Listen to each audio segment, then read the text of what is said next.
வீடியோவில் என்ன பார்க்க போகிறோம் அப்படின்னா 10th ஸ்டாண்டர்ட் மேத்தமெட்டிக்ஸ் சாப்டர் 1 தான் பார்க்க போகிறோம். அதில் சாப்டர் 1 என்னன்னா ரிலேஷன்ஸ் அண்ட் ஃபங்க்ஷன்ஸ் என்னெல்லாம் இருக்குன்னு சொல்லி பார்க்கலாம். What is relation, what is function, how to find domain and range, how to use order pair and arrow diagram, இதெல்லாம் நம்ம இந்த சாப்டரில் பார்க்க போகிறோம். ஃபர்ஸ்ட் நம்ம ரிலேஷன் அப்படின்னா என்னன்னு பார்ப்போம். நார்மலாக ரிலேஷன் அப்படின்னாலே கனெக்ஷன் பிட்வீன் டூ செட்ஸ், ரெண்டு செட்ஸை கனெக்ட் பண்ணுறது தான் ரிலேஷன் அப்படின்னு சொல்லுவோம். இப்போ நம்ம டெஃபினிஷன் பார்க்கலாம். A relation is a set of ordered pair. Set of ordered பேரை தான் ரிலேஷன் அப்படின்னு சொல்லுவோம். ஆர்டர்ட் பேர் அப்படின்னா எக்ஸ் கமா ஒய், இதை தான் ஆர்டர்ட் பேர்னு சொல்லுவோம்.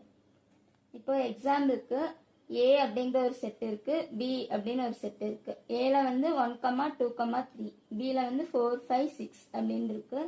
இப்போ நம்ம ரிலேஷன் எழுதலாம். செட் பிராக்கெட்குள்ள ஏல உள்ள ஃபர்ஸ்ட் எலமெண்ட், பில உள்ள ஃபர்ஸ்ட் எலமெண்ட் ரெண்டையும் சேர்த்து எழுதணும், ரிலேட் பண்ணி எழுதணும்.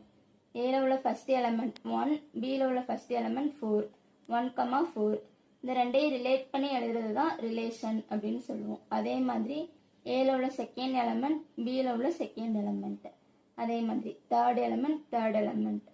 ரிலேஷனை வந்து எப்பவுமே செட் பிராக்கெட்குள்ள தான் எழுதணும்.